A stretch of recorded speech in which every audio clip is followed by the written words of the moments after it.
apresentação de uma pequena pesquisa, que tem aí uns 23 slides, mas já fiz o cálculo aqui, se eu levar 50 segundos para cada slide, eu vou terminar com 19 minutos. Gostou, professor Ronald? Como orientador, excelente matemática. Mas, evidentemente que eu fiz um trabalho de pesquisa para trazer, evidentemente, como provocação, já que a gente está precisando ser provocado em cima desse tema, né? E eu agradeço humildemente pelo elogio da nossa querida professora Denise, pela riqueza do título. Eu falei para ela que se o conteúdo for igual à riqueza do título, eu estou bem, né? Mas normalmente não é assim não, às vezes o título esconde um trabalho não muito a contento. Mas a ideia foi realmente fazer uma pesquisa e trazer para a gente refletir, né? E se eu pego um período histórico interessante, que é do período clássico até o nosso período contemporâneo, eu venho lá de Sócrates e dou uma parada ali em Edgar Morin, né? E Edgar Morin entra aí como uma referência. Poderia pegar um outro grande estudioso da educação, né? Mas aí eu preferi o Edgar Morin. E falar da maiêutica socrática, né? Até o período de hoje, eu tive que fazer um resgate histórico para alguns que não são ligados à questão da história, né? Então, assim, apanhado geral mesmo, só para a gente acompanhar. O período clássico, séculos 5 e 4 a.C., na Grécia Antiga, época dos sofistas e do grande pensador Sócrates, que faz diferença aí, que a gente faz referência no título. O Edgar Morin é conhecido como o arquiteto da complexidade, é sociólogo francês que propõe a religação dos saberes com novas concepções sobre conhecimento e educação. Entre outros grandes nomes da educação na contemporaneidade, o colocamos aqui como um representante, poderíamos ter pego outro, tá?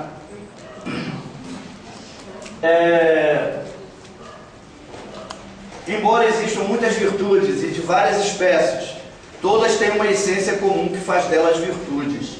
Ora, é esta essência que deve atender quem pretenda elucidar a pergunta: em que consiste a virtude? Compreendes o que quero dizer? Palavras de Sócrates, citado por Platão no texto Menon.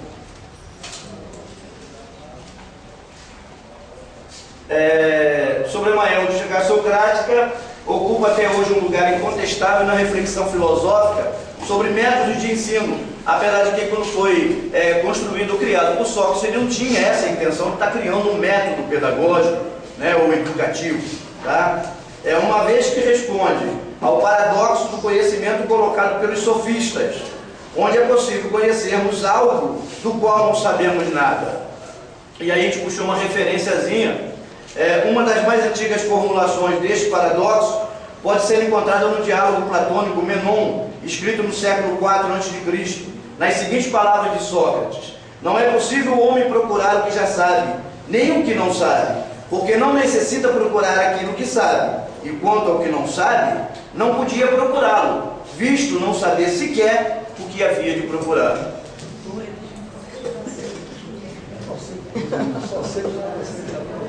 Sobre Edgar Morin, a gente pegou uma biografia rápida também, né?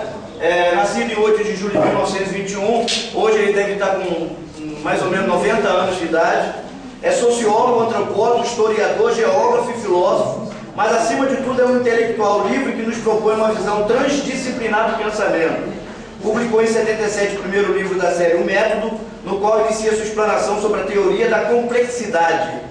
Em 99 lançou A Cabeça Bem Feita, da editora Bertrand Brasil, e Os 7 Saberes Necessários à Educação do Futuro, da editora Cortez, além de outros 3 títulos sobre educação, sem contar os inúmeros livros das outras áreas que ele também é formado. Ainda sobre Edgar Morin, defende a incorporação dos problemas cotidianos ao currículo e a integração dos saberes. Critica o ensino fragmentado. Sem uma reforma do pensamento, é impossível aplicar suas ideias. O ser humano é reducionista por natureza e, por isso, é preciso esforçar-se para compreender a complexidade e combater a simplificação.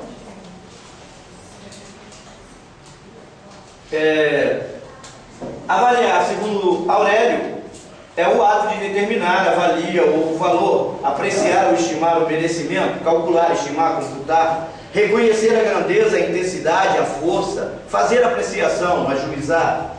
Avaliação ainda para o mesmo autor, portanto, é o ato ou o efeito de avaliar ou de avaliar-se.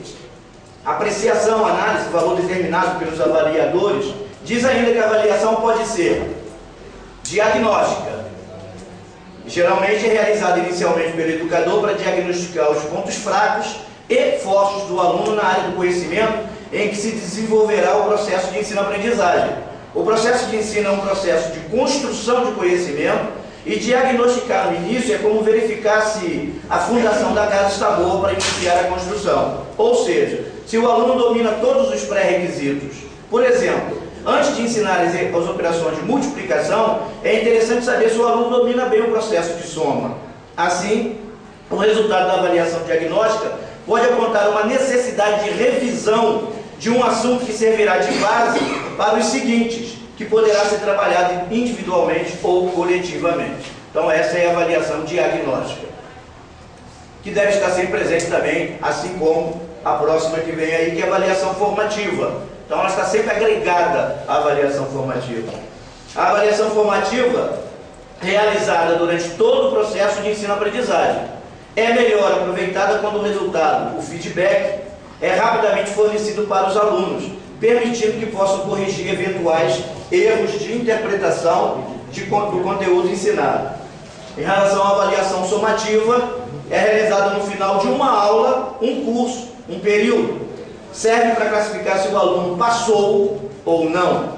Pela obrigatoriedade dos professores fornecerem notas, é a que mais é aplicada no ensino tradicional.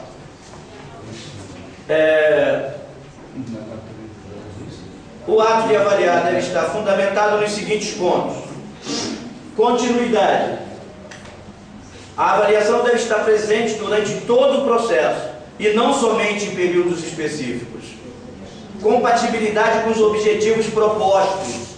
A avaliação deve estar em conformidade com os objetivos definidos como norteadores do processo para que venha realmente cumprir a função do diagnóstico.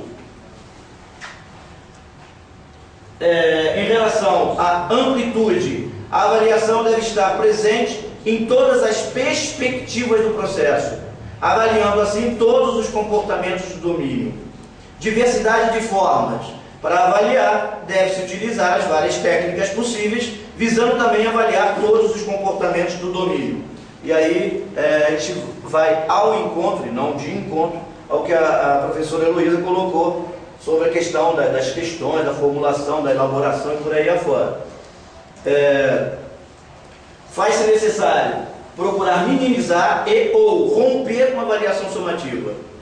A nova concepção de avaliação procura trazer à tona o valor dos aspectos globais do processo de ensino-aprendizagem, passando pela forma de intervenção do professor, do projeto pedagógico, da escola, da organização do trabalho escolar e da importância da formação das identidades e dos valores pessoais. Eu creio, só um parênteses, que o que está sendo posto aqui, de alguma maneira, não passa ao largo do que está sendo feito e refletido, desenvolvido dentro do Colégio Municipal Rui Barbosa. Acho que fica sempre presente essa preocupação no nosso cotidiano.